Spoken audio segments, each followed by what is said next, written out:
my face.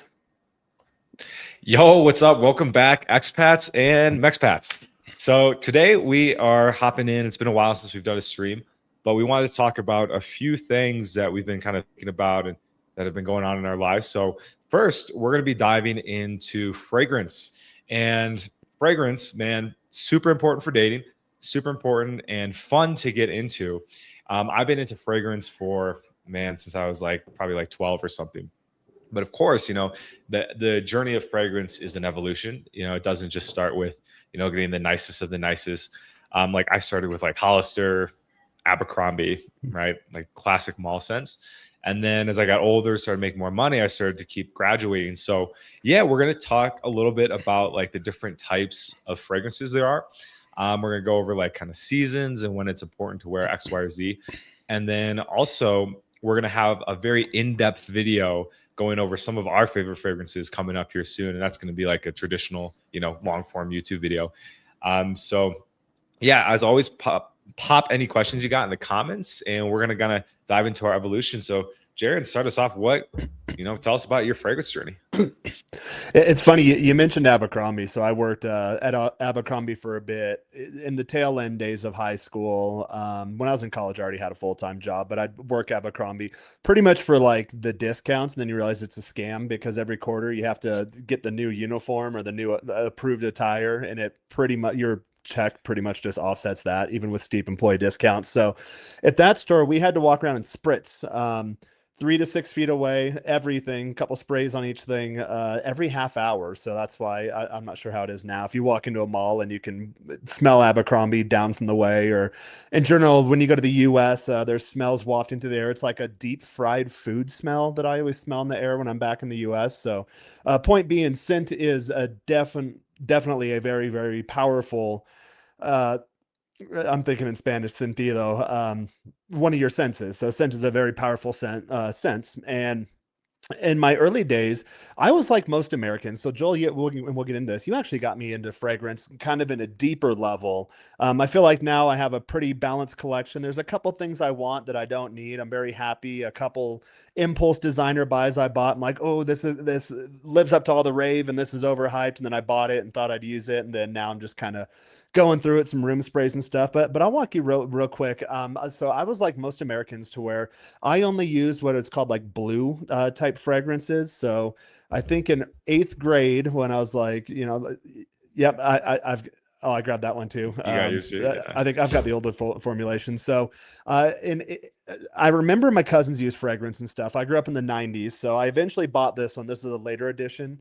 CK1, I think it was like $30 on Fragrance Net. And the only reason being, I do like how it smells, but it gives me a nostalgia factor. So, Joel, eventually you got me into it. I'm now at the point where I can use it to like evoke emotions, change emotions. I have a fragrance that I only use before bedtime. I spray it on the backs of my hands.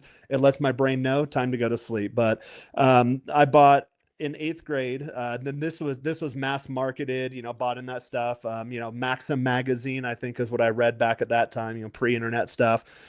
This one, just the original Acqua di Gio. I know they have other flankers now, but this is still one of my favorite ones. Go to. It's super fresh. Of course, I've got like probably a dozen or two designers and freshies on the guest bathroom counter because I thought, oh, I need to build out my collection. But I keep going back to this one. Just nothing crazy, just super clean, aquatic, light, sexy. Eventually, I think as I was getting into college and into my career, I'd moved to California at some point. And again, mass marketing, I didn't know much about fragrance. This one's the original. It's like 10, 15 years old. Just Bleu de Chanel. And I still like this one too. I might replace it when it runs out. I have a much broader collection now, so I don't use it much. And then eventually, so for the Bleu de Chanel, and as I mentioned, my early days, it was mostly like blue category designers or like a freshie category. And then eventually I got this light blue, more of like daytime, and then nighttime, the Bleu de Chanel. And that was the extent of my collection for years and years. And then I also had the mindset of colognes are for special occasions. So I was really conservative with them, only applied them if I was going out like date night or if I wanted to take myself up that next notch, which is why, again, I've had this bottle since college. There's still some left in there because for years and years I had that mindset. only use colognes for special occasions. And Mm. Joel, let's go ahead and kick it over to your experience. I know you've got into it way earlier than I did. Joel and I roomed together for a while, so he'd come out and I was like, "Ooh, okay, what's that? Oh, it's patchouli. Oh, okay. Oh, it's bergamot." I'm like, what is this? And then eventually he started getting me more and more into it. About a year ago, I quit drinking alcohol. So whereas I used to go and do like whiskey tastings and wine tastings and check out cocktail bars, now there's a place here in Mexico City called Palacio de Hierro. I go there instead and then smell fragrances. And if when you buy enough bottles, they all get to know you. When I first went there, it's like, hey, can I Nice. see your private collection? No, no, you have to set an appointment. No, it's really exclusive. But now I've bought like 30 some odd bottles. Oh, hey, hey, hey. They give you samples every time you go in. They put you on email lists. And, they really, it's more of like the buying experience too. So yeah, Joel, you definitely got me into it. I'd love to hear, I already know it, but for the audience, your experience. Yeah, thanks, Jaron. And yeah, appreciate you sharing yours. It's you've coached your protege well when they transcend you in X, Y, or Z, and your collection definitely has gone bananas in a good way. So yeah, similar to you, like I wanted to smell good, attract girls and all that stuff. And my buddy and I, he played football, and we would just like try all the colognes, American Eagle, Hollister, all that stuff. Be honest, we did sneak a couple clones out of some of those department stores. I won't lie to you. So I think I owe Hollister a few bucks, but yeah, Oh, go work at really. Abercrombie. They give you a spray bottle. Oh, really? Oh my God, Yeah. dude. Yeah. It And literally it, burns out your brain. I still can't stand that scent. yeah, it's intense. And now they have a bunch of like clones and stuff. So I think, yeah, a bunch of like designer fragrances copied the Abercrombie scent. So if you Oh, go really? to, yeah, you'll smell it around in different other fragrances now. But yeah, so really for me, I've always loved it. I spent a lot of money on it, and so I had to kind of curtail my craving to buy fragrances. I probably sprayed a few $100 of free cologne at these department stores, and different from you, I don't buy them, so they don't like when I show up because they're like, oh, he's just coming to get a free scent. But hey, that's what they're for, right? So I really got into one thing I want to talk about, guys. There's a difference between niche and designer. You've heard Jaron, over the stream so far, talk about, use those words. So designer is going to be any brand, any like name clothing brand that creates a cologne. YSL, Yves Saint Laurent, Gucci, Dolce & Gabbana, Dior. That's what you would call any fragrances by them are what's called a designer scent. Now they have niche designer, which means that like a private collection essentially. So Dior has their private collection, YSL has their private collection. I got a couple in my closet there. And then you have what's called niche. So niche means that the brand only creates fragrances. So this one, it's probably one of the best in the world. Jaron and I both have some bottles. You, It's you Xerjoff. turned me onto that house. It's definitely my favorite, hands down. It's so good. It's also so expensive. So that's a big difference here. I got this one, the Dolce & Gabbana Light Blue. It's the new one, the new formulation. So it lasts a little longer. It's a little less heavy on the marine notes. So it's a little more wearable, I found. And this I got from Fragrance Net, which is a really great site. I got it for like $60. So I'm spraying this one like 20 times a day. Whenever I like go nose blind to it, which means you can't smell it anymore, which will happen when you wear a cologne enough. And then this one I actually got in Mexico City here near Palacio Herrera, which is where Jaron was talking about at this niche boutique where it's the only place that sells these. And I paid $500. So there, as you can see, there's a huge difference. Now you might be asking, okay, what is the difference? Like they're all colognes. Will people really be able to tell? If you get into enough, you'll be able to tell. I don't know if, to be honest, the modern person will. But the big difference is going to be there's more alcohol in like designer. So there's a bit more of a synthetic smell and the ingredients aren't as refined. So this is Torino 21 by Xerjoff. Like Jaron said, he has some of these too. The ingredients are so good. Like when you smell it, you smell nothing fake. It's like very natural and organic.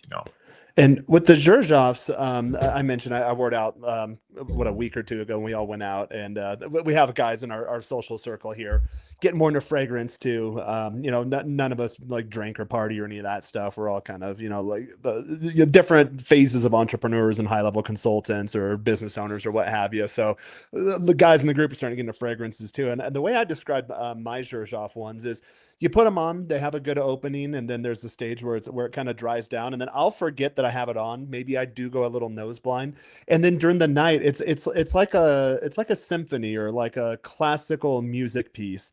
It evolves and it's interesting. So as the night goes on, it just comes up and hits me again and reminds me it's there. But I like this one. I've got a couple of Jershoff. Good call on the fragrance net because when I first started doing designers, I bought them all here at Palacio. You pay retail. Now I sample at Palacio and then I have a wish list. And then when I go back to the US, I buy them on Fragrance Net or Joma Shop or whatever. And then we'll get into this too. I recently booked a couple trips for travel. I just have a wish list. I did it when I bought my car a year ago. Took me 18 months. Here's the exact car I want. Put some money in a fund, and then once something comes on the market, I get an alert and it has the exact specs I want for the exact price I want, then I'll just pull the trigger. I'm not even thinking Mhm. about it. So I Oh, quick got thing, two Jared. zero. You can get fragrance net delivered to Mexico.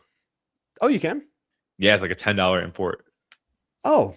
Oh Yeah. no, you shouldn't have told me that. I'm gonna start buying more. I've been really good. And we can get to this too. Like when you first get into it, and at that time I just quit drinking too, so I needed that replacement dopamine hit, that new hit, and then it was more so the experience. I really liked whiskey tasting, wine tasting, going around town doing cocktail bars. Someone asked me the other day, a guy in our group, he's like, "Hey, how much have you spent on your collections?" Like, "Oh God, I just hit $5,000 and I'm good." He's like, "Oh my God, that's so much." I'm like, but compared to the alcohol, compared to what I've saved on alcohol over the Mm. last year, oh my, $5,000 is nothing. So I You're got technically really still buying into it. alcohol. Yeah, yeah. But bought a couple designers real early here at retail. Now I do the fragrance net, so I got two Xerjoff ones for $500. I got this one and then the Alexandria Mhm. Alexandria 2 anniversary, which I Nice. like putting this one more kind of on my chest, maybe beard area. Alexandria 2 on the neck, and then another one I bought. Or here, I'll stay on this one. So the Naxos is real nice. It's kind of like you can use it kind of all around. It's like a honey, tobacco, maybe like hints of vanilla, some citrus in there. Um, it does sit kind of heavier. It's more oil based. Definitely not a Mhm. synthetic vibe, but it's interesting. It evolves. So hours will go on, like 8, 9, 10, 12 hours later, it'll come back and let me know, oh hey, tobacco's here. Oh hey, there's some honey again. And then Joel, I didn't know you could do this. We were on my kitchen counter when I was first starting to get into it, and you brought out your whole collection, and I put one under one nostril, one under the other. It's like, oh, you can combine them, and then Mhm. as I've realized through my journey, you can do scent layering. So I play with like different layering maps, Mhm. different concentrations, different notes perform differently on different parts of the body. So the Zherzhofs, I Yep. like holding it close to the chest. That's kind of my aura, radiant energy. The Alexandria, that's more of a like a regal oud, which if your nose isn't developed, at first when I smelled them, I thought, oh my God, it's stinky. Now I'm like, ooh, give me a stinky Arab oud. And we're in Mexico, so you can do bolder scents. In the US, usually the olfactory palate sticks to the blues. Americans, Canadians, Brits, we don't really have a vast what we would consider culturally acceptable for scents. You mostly stick designer, you mostly play it safe. Mexico, you can go a little bit bolder, and then if you go to your Arab countries, I know I bought some colognes in Turkey years ago, and then in the store, I'm like, oh, these smell really good, and then I bought them for all my family members, and then at Christmas time, they opened them and sprayed them months after I bought them, so my nose had reset to North America standards, and it stank up the whole house. I'm like, it smelled really good in the stinky Middle East, but in the house, it's like, yeah, you got throw it out. Like I don't know. Take it camping. Yeah. So for the Zherzhoff, these ones are beautiful. Is how I'd say that. And then another one. one of my early ones. This is similar to your Torino 22. This one I liked a little better because it's like more citrusy and fresh. I call it like juicy. Same kind of profile, Acqua di Parma, Buongiorno, which I'll still probably get the Torino 22 at some point, but that's usually kind of what I go to nowadays for office type stuff. So I work from home. This was an upgrade. So again, I did the blue de Chanel for years, like most Americans do. The original light blue formulation. Joel mentioned they have a new one that come out, and then I was like, okay, well, I'll stay in the blue category, especially when I travel to the U.S. I don't want to be too offensive. Um, the YSL Ile Parfum, and they recently reformulated this one. I think when I went and bought this at Palacio, they had the new formulation and the old formulation. I bought the old formulation. I personally liked it a bit better. It has like apple notes and stuff in there, and I grew up on a farm, so I like things that have fruity notes, but not overpowering on the fruit either. Nice, nice.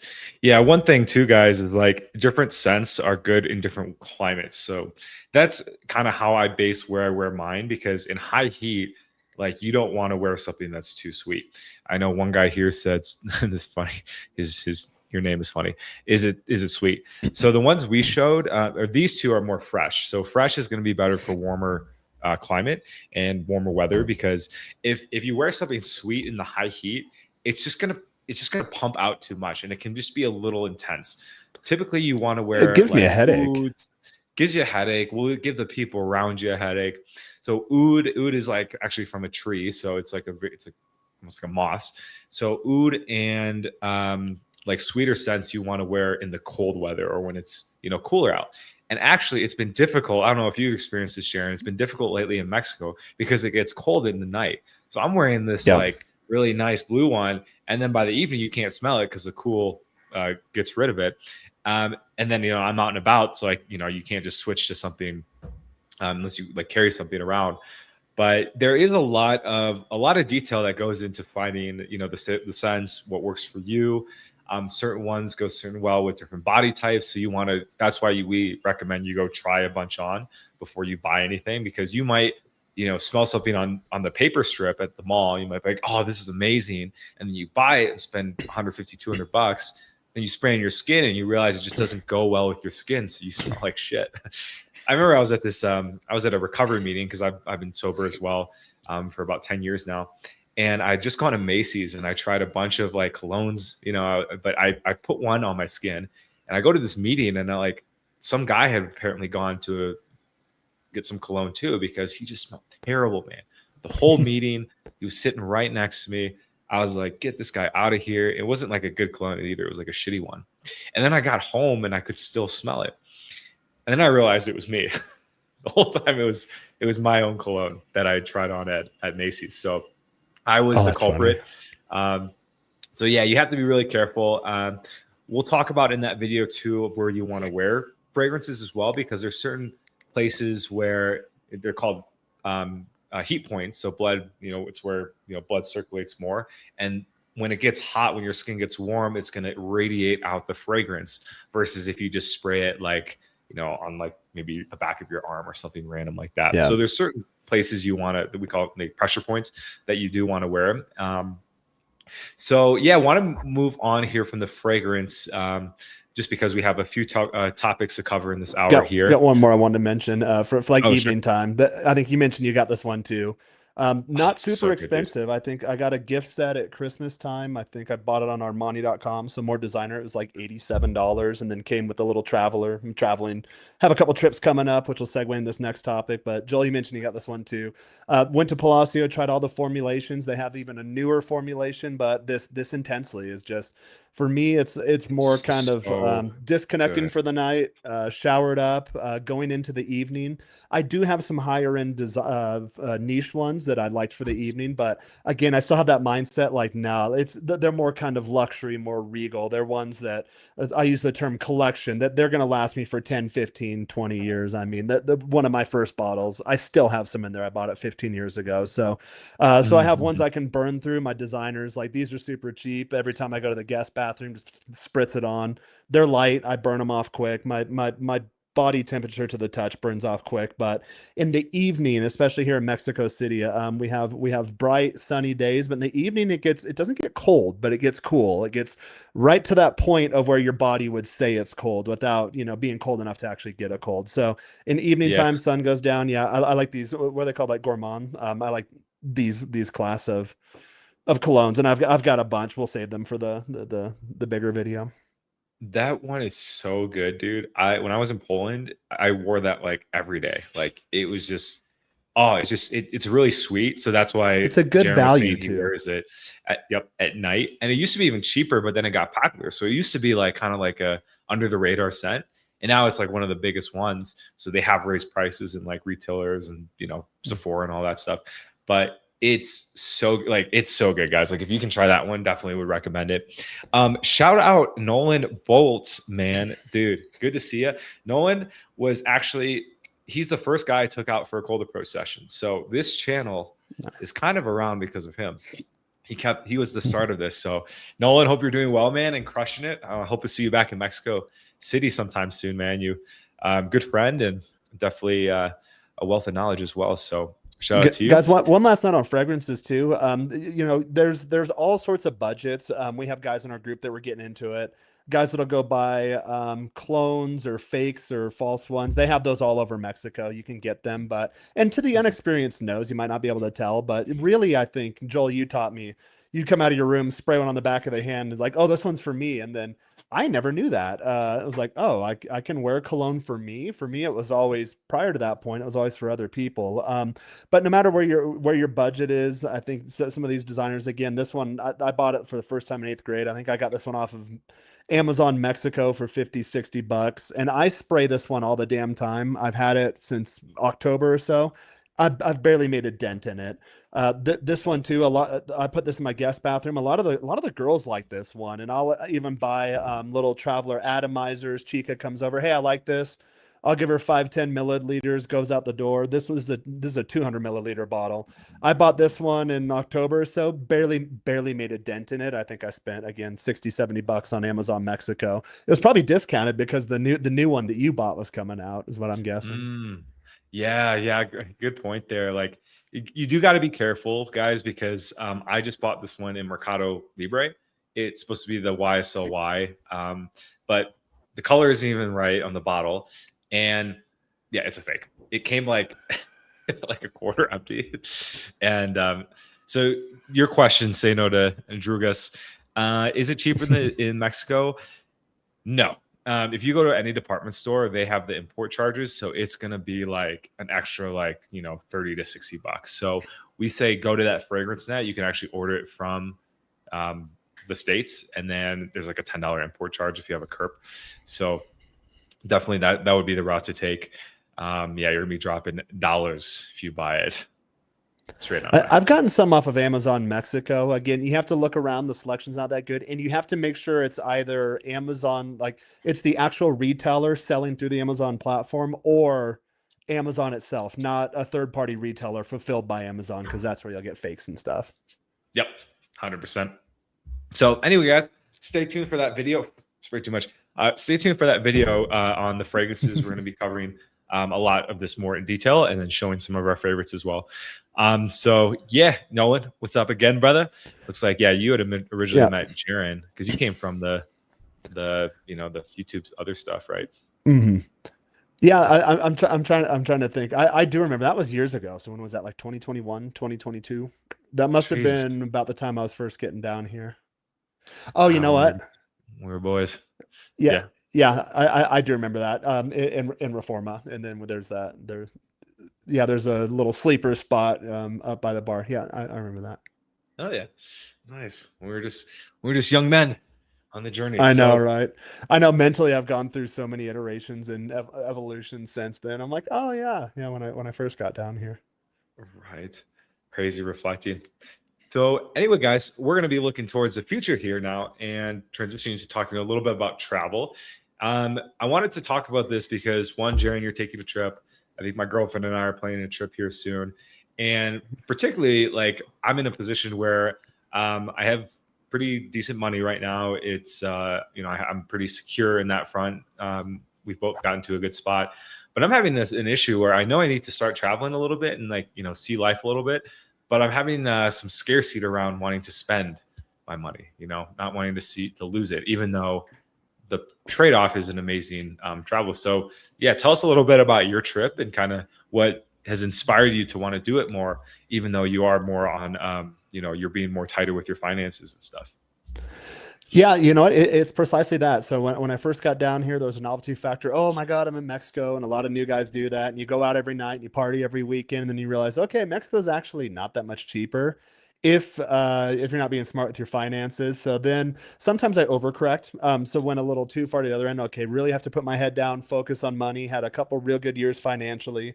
I'm a corporate marketing consultant by trade, so income is up and down. I used to say feast or famine, but over the years, I've built various liquidity buffers, and then I have various investment vehicles. So, at the end of the day, like my income for this year has been, I have different income strata. So I'm at like the minimum income, but I'm loading the spring for what will put me in another very aggressive financial sprint. And every time I do that, the low points are higher than the previous high point, and the high points are hitting new territory. So putting my head down, doing that for a few years, building that a very structured financial system.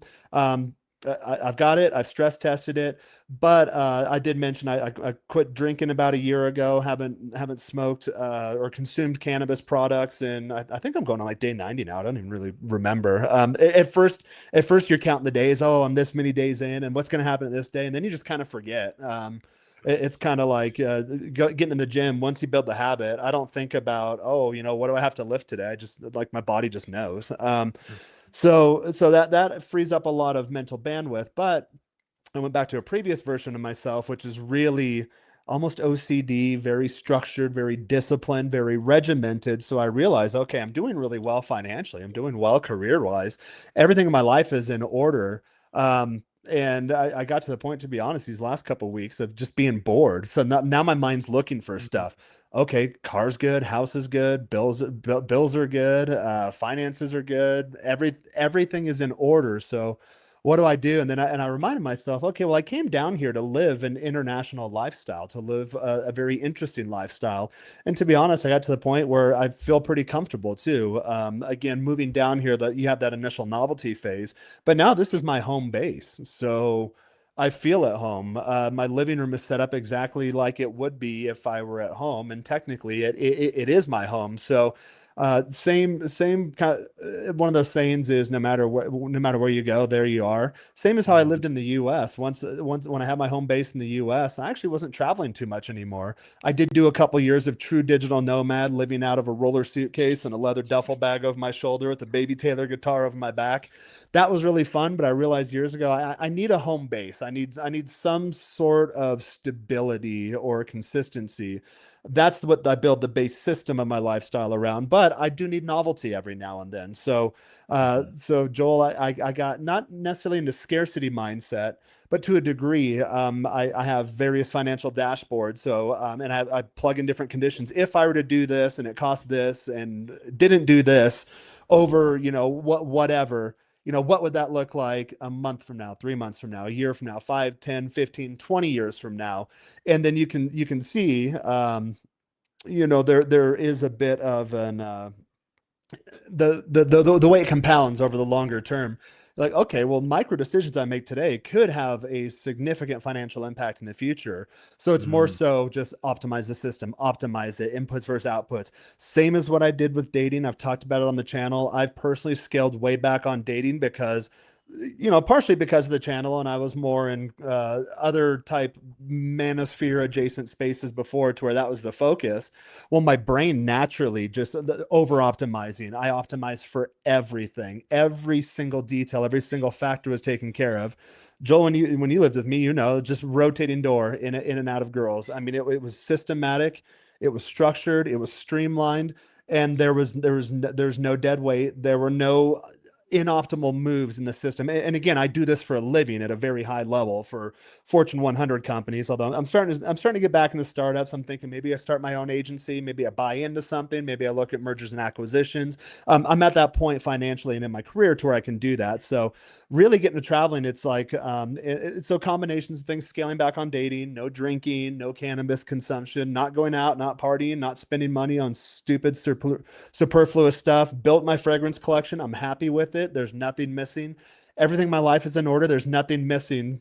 But of course, my brain doesn't work that way. It's like, what now? Like you got the plan. We're working towards it. Everything's on progress. I'm going to hit the milestones. So what now? And then, oh yeah, you know what? A big part of me was music. Okay, let's get more into music. A big part of me was traveling. I like the novel experiences. So I kind of alluded to that fact. At this point, it's like, all right, everything's in order. What's next?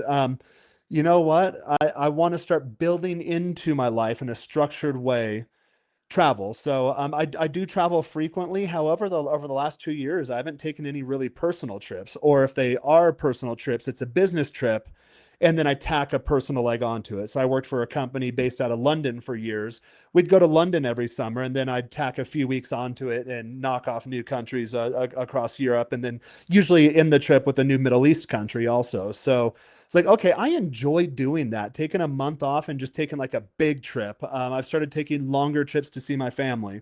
With foreign earned income exclusion, you have up to 35 days in the US. So last year, had a couple funerals and then holidays, and almost got up to that quick. So this year I figured, I'll go home in the summer for a week. Usually my family comes here for Thanksgiving, or we meet up somewhere for a week, Christmas for at least a week or two, and then 2, 3 weeks free for, business conferences, events, or, family emergencies or family blessings. My youngest brother has a kid coming along the way. So I'll fly up and do that. So the way my lifestyle is structured is I can still kind of live in both things. I can be there for my family for milestone events. I can do cool stuff. I can go on business trips, but I haven't traveled for just me. I haven't done solo travel. Even those Europe trips. Okay, I was there for business. Okay, like the goal for Europe, especially if you're coming from the other side of the world or vice versa, just get there for as cheap as possible. Well, okay, if the company's paying for a direct flight to London, I'm already there. I was in charge of the EMEA market, so I'm going to go and meet my team and these different country managers, and then I'll just go to a couple countries for fun too. But still, the pretext of that trip initially was business related. So for me, I haven't done a solo trip, really no plans. So I decided, okay, I need to start building that back into my lifestyle. I need to start training my brain that it's okay to take a break, that it's okay to derive pleasure. Jolie it might have to do with scaling back on some of like the dopamine response things like substances or novelty of, continual casual dating. Still have a really Mhm. good dating life, but I scaled back on all that stuff. So maybe again, I overcorrected to where it's like, okay, I can't derive pleasure for myself. And now it's like, you know what? I'm just gonna go. So figured out I'll book a couple low lift trips. I don't want to do a month-long backpacking excursion. I don't want to go somewhere like I like going to new countries in the Middle East. It's kind of rough.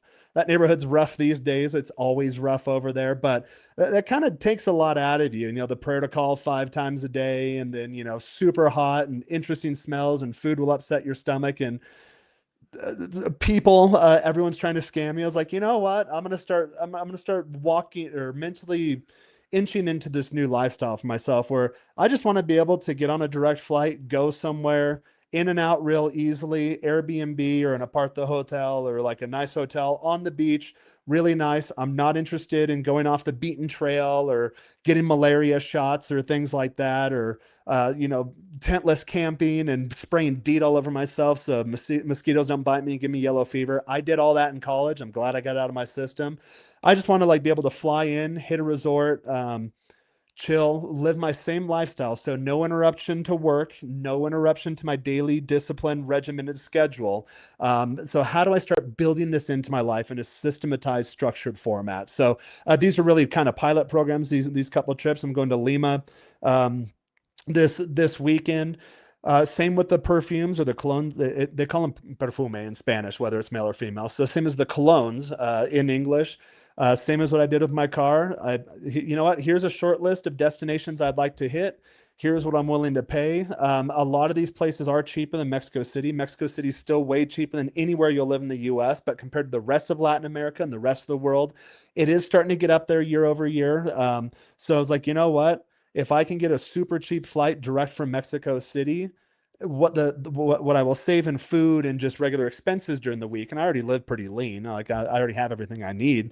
The trip will likely pay for itself. So okay, well that satisfies the financial requirement. Now it's like the mental requirement. I just want to go somewhere they call it like cambio de aires, or like just a change of scenery. To enter into a new mental thought space and then explore new ideas. When I travel, I have more creativity.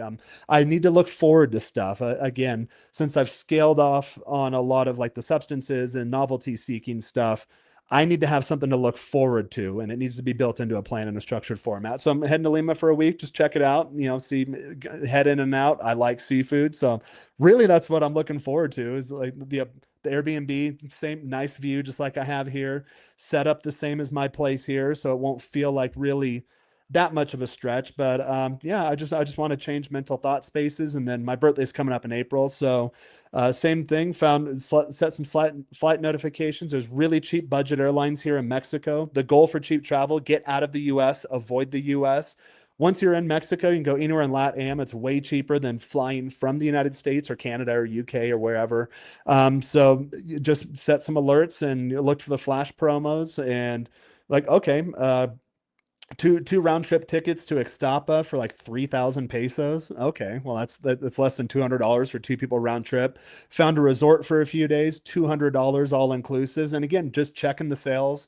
It's not high tourist season. It's kind of off season. It's not like a super trendy spot, but I don't really care. I'm not looking to. I've done that. I've lived my life. I've gone to Vegas and I've gone to like bottle service and I've been to Miami multiple times. I've done like all the trendy, hyped, cool stuff. I don't really care about that anymore. It's like I just want to see a sunset and eat ceviche with chica, and I don't care where that is.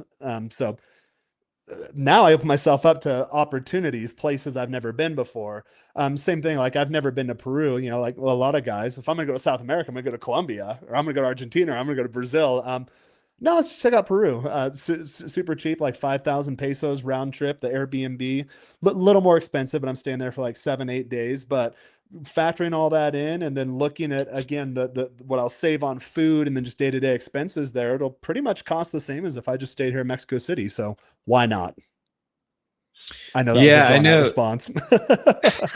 I was Yeah. justifying the trips to myself. I'm like, yeah, you know what? Because part of me did feel bad for booking them. It's like, no, Jaron, you're on a good plan. You're going. Just keep the momentum. I was like, no, I need to enjoy life a little bit too. Yeah, this is something that comes up a lot. I think when guys, reach a certain peak in their career and dating life or whatever it might be, there's almost something great about, the chase and having to get better, and that can really keep us like, we get dopamine hits from that. I remember when I Keeps you in the was box. keeps you in the box, getting a new paycheck, knowing that your savings is increasing. But once you hit that threshold where you're kind of safe, or with your dating life, once you realize that you can go do an approach and get a couple dates if you wanted to, Yeah. yeah, that novelty starts to wear off, and a feeling of boredom can set in.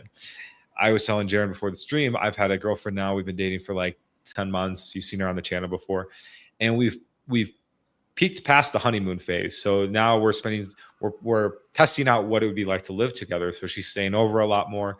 And yeah, there's moments where, I'm kind of bored and I'd rather just like sit and watch YouTube or something. Um, and it's just a different shift in realizing, okay, like how do we navigate life now without intense hits of pleasure? And, this isn't a unique human thing. Like, we're not going to go to the mountains in the Himalayas and become Buddhist monks. So how do we Mhm. live in the modern world, where there's a lot of stimulus, where, we don't want to fall into the chasing things trap, but we also don't want to fall into the trying to be holier than now trap.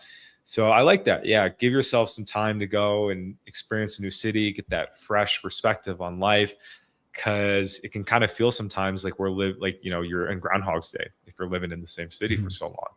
So I always found too, like even though you drop a few $100 for this trip, I've always come back with like a renewed energy, a renewed focus, like excitement again to be back on the grind. I don't know if you remember when we took the Valle de Bravo Exactly. trip.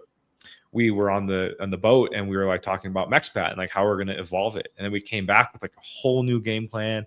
We That's remember exactly what that? I'm looking for. Yep. Because I use the term in the box. I think earlier when I got into weightlifting, like doing partial movements. I think for like squats, like going ass to grass, but staying in the box, so not coming all the way up, like stay. So that's the way I kind of see it mentally. And then I look at my space. I'm literally just here all day. I have everything structured, everything mapped out: financial goals, physical goals, health goals, fitness goals, dating goals, and like I said, everything's in order. So that's one thing I Mhm. lacked for a long time in my life, like a lot of young guys, but now everything's in order. So I need to remind myself, I'm like, okay, like now I need that next spark, that next creative idea, that next outside of the box way of thinking. So how do you do that? You change your physical space. So that's a Yeah. perfect example. We were by yeah, we were just shooting the s, brainstorming ideas, come back, and then immediately. And I've realized that for most trips in my life. Joel, I know when you lived with me, even after a music festival, back when I was still consuming substances, I won't say which ones, multiple ones, but after the music Caffeine. festival, I'd still have that afterglow effect. And I would just start closing deals. Like Monday, probably Hmm. still like didn't sleep all weekend. Monday, I'd have a call and just boom, contract close because I'm like super empathetic and open. So for me, now I can't do that artificially. I have to do that Hmm. intentionally. So now it's like, okay, change of physical space. Let's see what that does. It'll literally put my mind in new space. And a lot of times on the trips, I enjoy the traveling part. Flights are super uncomfortable. I don't like that. Hmm.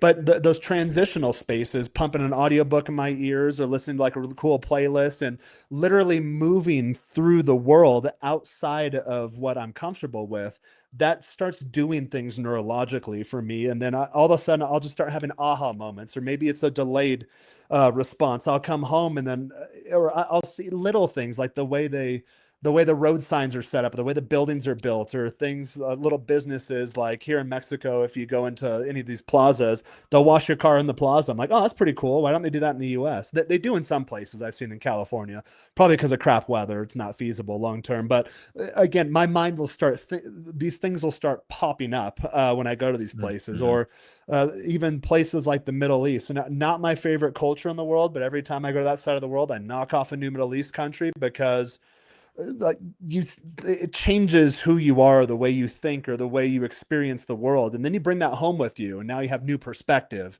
and that kind of helps move things along. So for me, Totally. again, I've been in the box for the last year, head down, focus, no effing around. But and I still travel, but I travel with a purpose.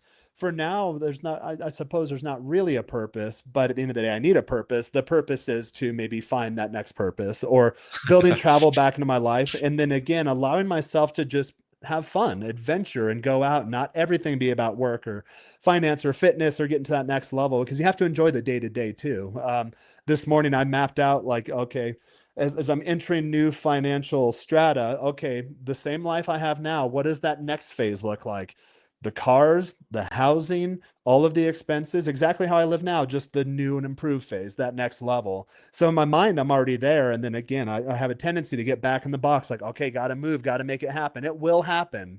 But in the meantime, like, you know what? I still have projects here in the house, for the next 2, 3 years. I'm still going to be in my current phase, but I will hit a financial threshold, whatever my trigger is. Then I enter this next phase. Like, I need to focus on the now. So I think traveling helps me with that Yeah. too. Gets you out of yourself and out of your environment. Yes, man. Quoting Eckhart Tolle himself, man, like that's what all the spiritual teachings pretty much come back to is like the fact that you're always going to be you and you're always going to be evolving, but you got to balance it. You can't have spirituality become an ego. And I fall into that too. Like, okay, like basically making my identity off, self development and leveling up and, the whole next 5% better in your life. But eventually you realize like, okay, one, why is I doing this? It's important to do it so you can be stable. Mhm. But then one, no one really cares. Like no one's gonna like, no one throws you a parade. They only like, Yeah. you might get accepted into different like certain groups, but then you realize status is just an illusion anyway. So it really, it's all, what are you doing it for? And then it comes back to like, can I just go somewhere and do nothing? It's almost like it's the weirdest thing. Like when I was a kid, I loved doing nothing. But as an adult, I'm like, fuck, I'm Yeah. doing nothing. This is unacceptable. This is wrong. I'm wasting time. My purpose is, going down the hill because I'm taking this time off. So really a good quote I like is like living life on life's terms. Like sometimes you got to just go with the flow, as like cliche as that is. We can't control everything. We can't force things sometimes that aren't ready to be put into place. Same with dating.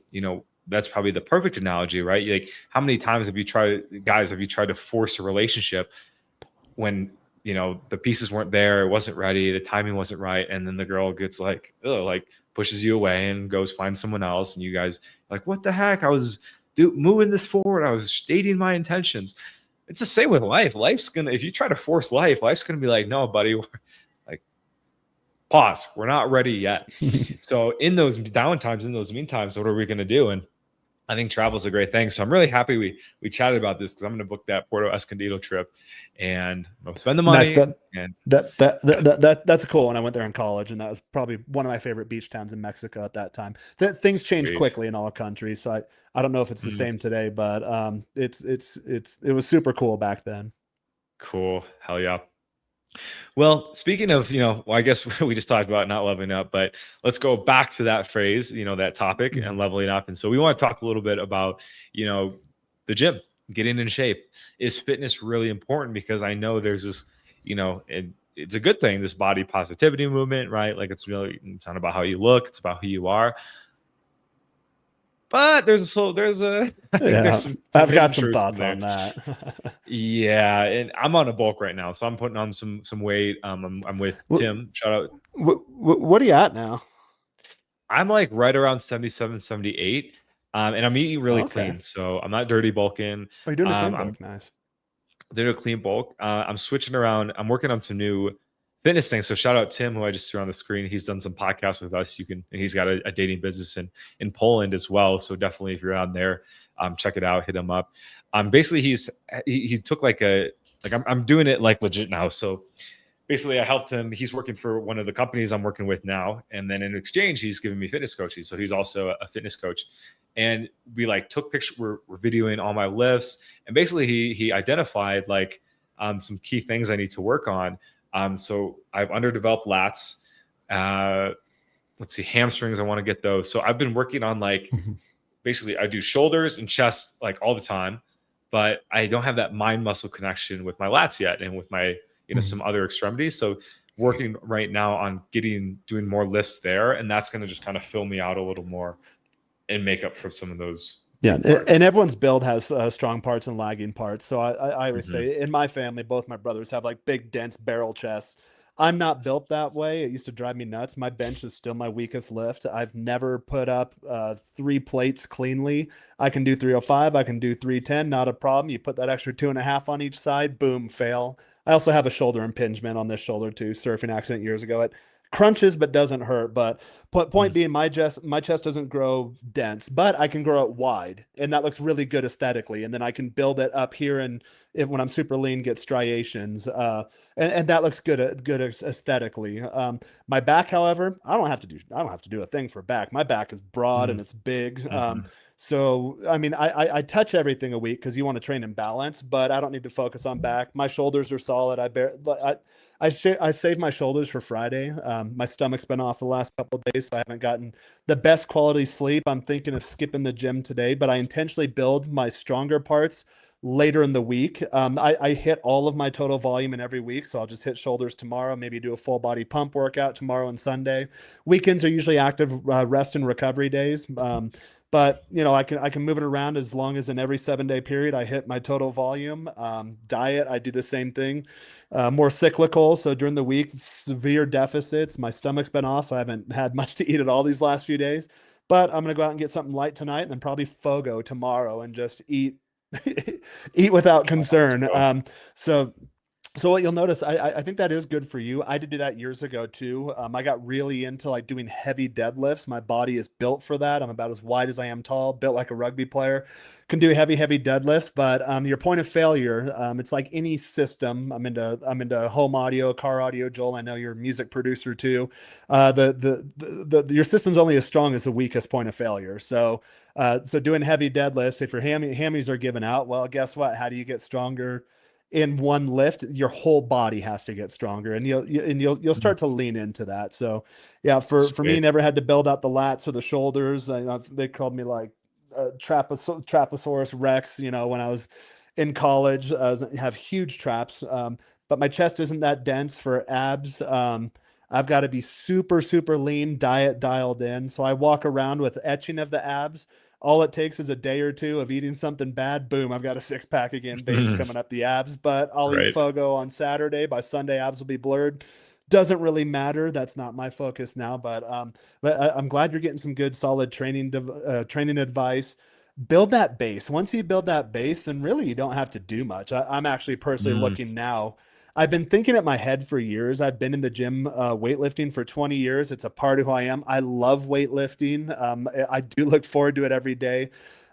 Simple things like once you get over the ego lifting, like I have to bench press 315 and squat 425 and deadlift this amount. Once you get over Hmm. that, you're like, you know what? I'm just general health, mobility, fitness. Your body just kind of maintains itself once you get it all dialed in. But now again, that mindset, I want to get to that aggressive next level. So I'm thinking, okay, maybe I'll just do again total working volume. Not going to ever lax on that, but maybe I can do that in one full body workout a week. Maybe I can do that in an upper lower split 2 days a week. Maybe I can do a push pull legs type split. 3 days a week. I train 6 days a week typically. Five days a week is mandatory for me. 6 days optional. Last weekend we went horseback riding and hiking. Like that was an active rest slash recovery whatever day. So that counts as fitness. And it started raining. The horse got spooked and like ran me into the forest. So I was like Jesus. dodging trees and stuff. So my back was pretty sore. I got a workout from that.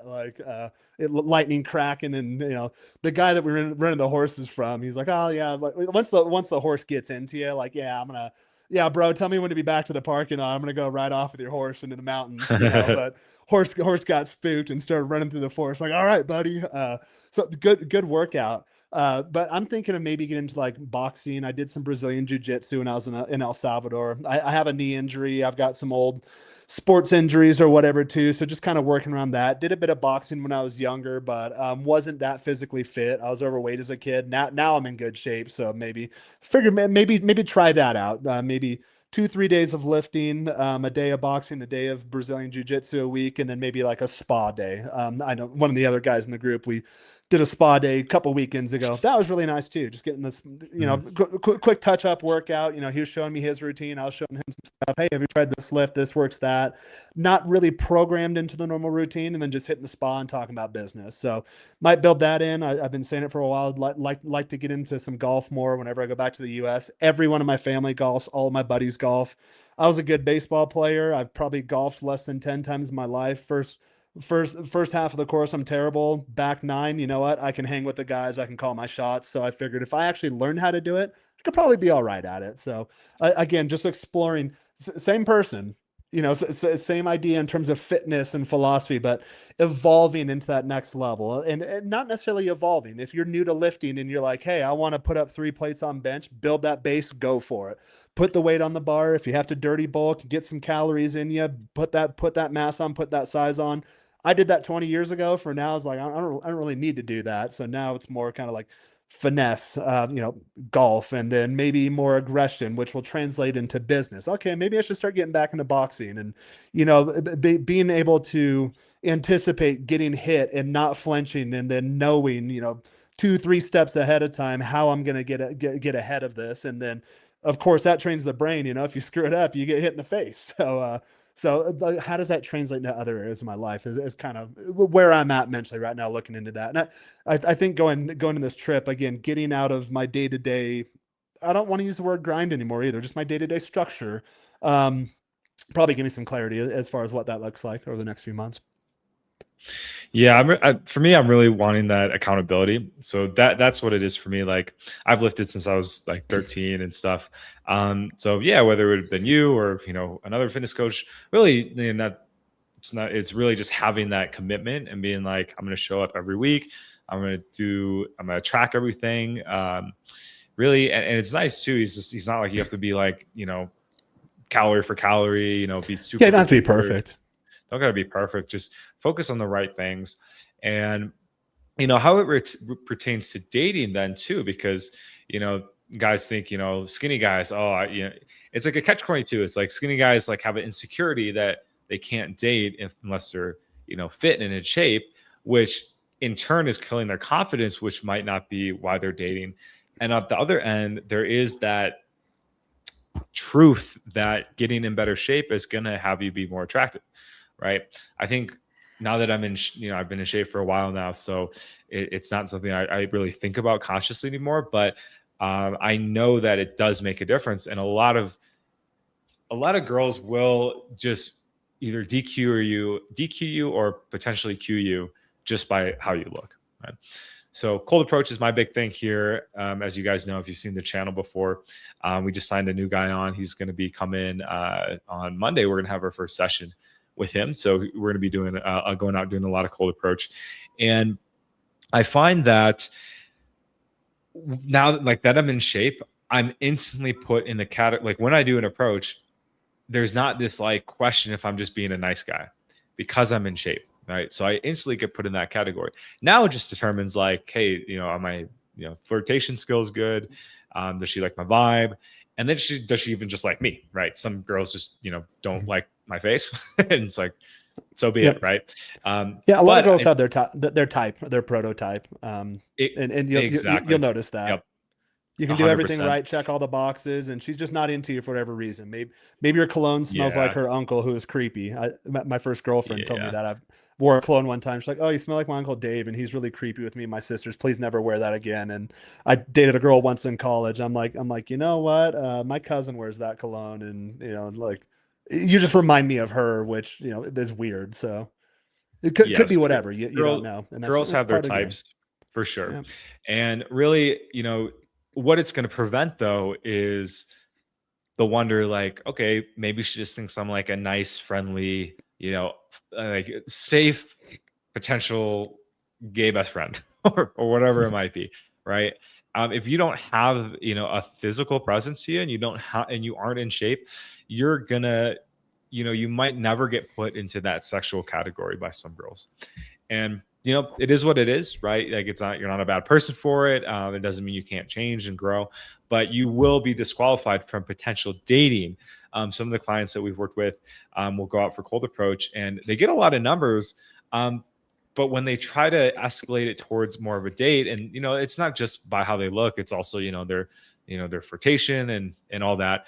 But when they bring up the topic of romance and like getting physical and what it might be, the girl's kind of like, whoa, like that's not what I was expecting, that's not what I signed up for.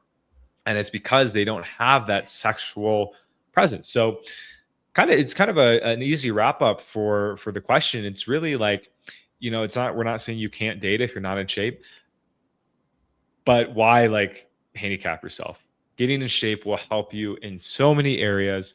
It's going to help you live longer. It is going to help you attract more, attractive women.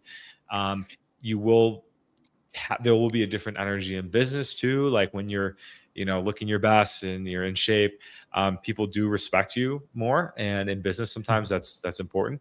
Um, there is something to be said about like when you see someone that is kind of maybe more of a slob, there's sometimes like an immediate trigger in the mind that goes, if this guy doesn't take care of himself, is he really going to take care of the company or me or I'll tell you the people personally, he's managing? I dismiss those people. They gross me out. I don't want to be Mm, around them. I don't want to sit next to a fat person. Usually they stink.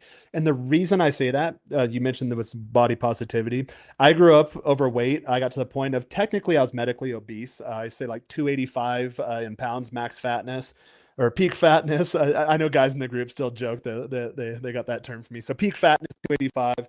Hadn't started lifting yet, no muscle mass. I played sports though. I wasn't a bad athlete. I think back, oh my God, if I was in good shape, I probably would have had a longer sports career. And I got cut from baseball in Mhm. high school and then got in shape and then actually got asked to play baseball in college because I was in shape. And it turns out, oh, I was already good, but now that I have an athletic body, I'm really good. That was fun. So you just move through space better. You feel better, you sleep better. I used to always think I did pretty well academically as a kid. So I used to think, oh, these jocks, they're so stupid. Oh, these meatheads, these muscle heads. I hate how society, and back then we didn't have channels like this to know better. You just kind of go with what you're told in society. Yes, body Mhm. positivity started back in the 90s, early 2000s. There's nothing new. Now it's gone overboard. When I was a kid, there's like it was like me and like two other fat kids in school. Now all the kids are overweight, all of them. Like, when the hell Literally. did that happen? And how is that acceptable? I was thinking the other day, if I was dictator for a day, you can't graduate high school unless you meet physical requirements. And I think it used to be that way. I think way back in the day, but I digress there. But in terms of body positivity, and I say this because I used to be on the other side. You don't have to get super obsessed with it. My workouts are like 20 to 30 minutes. Just like I did with dating, just like I did with finances, cut out all the fat. So I don't need to do like crazy ego lifting. Years ago into my routine, I programmed out every lift that I don't like doing. So if I wake up and like, oh no, I'm dreading this, I have to do this lift today. It's like, no, I need to look forward to going to the gym. I haven't slept well the last couple of days. Ate something that hit my stomach bad. Part of me in my head, I'm like, all right, I could take the gym off today, probably go for a walk, maybe do cardio, whatever. But every lift programmed in every day are things I look forward to. So you know what? I'll probably end up going. I am going to end up going. So you learn these tricks along the way. Zooming back out, when I go back and compare myself to the form I was before in those overweight days, carrying 100 extra pounds of body weight, I wasn't happy. I wasn't sleeping well. I was not a good person. I was a smartass. I was sarcastic. I was a fucking dick to everyone. I thought I was cooler than everyone. Too cool for school. Thought I was better than everyone. No one fucking liked me. Girls didn't like me. No play. People, I like comments even from doctors. Like, I'd walk into a doctor's office and like, oh, what's the problem? And they'd look me up and down. Besides the obvious one, oh, ha ha ha, fucker. Like, I lived Mhm. through all of that. That was most of my childhood. Once I got my license, got my first real job. Grew up on a farm, so I always had jobs. But you're not necessarily paid when you work for your family. You're not paid well. But what got my first real job? Immediately got on a diet, lost 100 pounds, started lifting, have not looked back. So if anyone out there, and again, I say this because I've been there before. I've been on both sides of the coin. If you're 100 pounds overweight or just a little bit overweight, and you're starting to inch overweight, or you're just out of shape, you're lying to yourself. It is an addiction. It's a food addiction. There's likely other addictions there as well. Joel's the addiction specialist. He can talk to you on that stuff. But Yes, sir. there's not, if you're out of shape, there's nothing positive about that. There's no, I've told myself all the lies. I've been there. I've outgrown them. I've been in a not even a nice body, just a body that works, a body that functions for 2 decades now. There's no comparison. There's nothing positive about being overweight. If you are following that stuff, don't follow that. If you're hanging out with people like that, a couple years ago, someone in my family asked me, he's like, "Hey, when I get together with my friends, all we do is eat shitty food and drink. Like, I like hanging out with my friends. How do I do that?" I'm like, "Well, either you get new friends or you just stop eating shitty food and drinking, and then your friends follow your lead, or if not, you cut them off. Or what usually happens is you outgrow these people. You'll start leveling Mhm. up your social circles. So, guys in high school I used to drink with and that were out of shape, I'll go home, maybe I'll run into them in public. Like, I don't even recognize them half the time. They've aged way, way too old. They look older than their parents. They're like 20, 30 years older than them. I'm aging. My goal now is to age gracefully, but we're just not at the same level. We're not the same people. And that's completely fine. You can do that. But if you're telling yourself that, oh yeah, I'm overweight or I'm drinking or I'm getting shit sleep and oh, it's okay, body positivity. There's nothing positive about that, and you're lying to yourself. And don't come here for dating or money or any of that stuff because you're not ready yet. And Joel, to wrap it up on your point, again, I've had the experiences of being that guy, and you don't realize it when you're walking around in the overweight body, being that guy like asking girls to prom and just like she's getting creeped out. I didn't know that until after the fact. What happens is you get into the new body, and then you have to upgrade that. You have to get into a new mindset too. But then you'll have the opposite effect on girls. You know, flight attendants will flirt with you, waitresses will get overly touchy with you. They'll send extra food, extra drinks to the table. Back when I was drinking, I'm traveling this weekend. Almost on every single flight, I get upgraded and don't have to pay for it. At least an emergency row, business class, sometimes first class. I get to the counter early, just to let them know, hey, I'm here. If there's any upgrades, go ahead and give them to me. I was like, hey, I want to volunteer for emergency row. Um, a lot of times, especially in smaller airports, even in the US, like the person that checks you in is the person that's working the gate, is the person that, for like a lot of these like little puddle hopper connector flights. I'd say on 80-90% of flights, I get travel perks. I get upgrades. I get vouchers. Hey, you know what? There's an old lady. Can we put her in your seat? Unfortunately, we only have middle seat available, but not everyone's checked in yet. So like two, three, $400, $500 travel voucher. And then, oh, hey, by the way, not everyone checked in. You and keep the $500. Like, okay, flight paid for. All of that happens when you get in good shape. And then there's some lag time. You have to update your mindset. For years and years, I thought, oh, I'm still the fat kid, although I was getting paid fitness model gigs in Los Angeles and, having casual encounters with girls that I could only dream of when I was a kid. Like the posters I used to hang on my wall when I was a kid in the 90s and early 2000s, I was now dating, like temporary dating, one night dating girls in LA at like these model parties that our buddy Josh used to put on. He still puts them on, but we'd go like, that's not part of my reality. So again, guys, if you're in the mental space, because the weight is an effect of that being out of shape, it's just a byproduct of your mental space. Start to take those steps. There's only upside. There's no downside. You live longer. You save money. Oh, it's expensive to eat healthy. No, it's not. It's super cheap to eat healthy. Chicken and rice, and then like vegetables. Like it's Mhm. like the cheapest foods on the face of the planet. And then if you eat healthy 80-90% of the time, this weekend I'll go out to a restaurant. I always tell myself, maybe I'll do pizza this weekend. Maybe I'll do ice cream. Maybe I'll do cake. Maybe I'll do donuts. Turns out I just want healthy food all the time because that's what my body's used to. And again, On it. your mind Yeah. will level up also. All areas of your life will. There's no excuse to not do it. This is not a motivation channel, but Joel, I know it's not for you. It's for the audience. It's really for me because I used to be in this mindset. Whenever I hear body positivity, that's a trigger word for me. It's a cancer. It's toxic. It has no place in our society. I am adamant about that. I am passionate about that. And you can't tell me otherwise. There's no excuse on the face of the planet. I carried all of them. None of them work. So you're lying to yourself. There we go.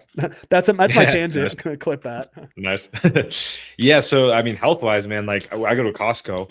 This was like $10. It's freaking 2.5, it's like 5 pounds of gluten free oats.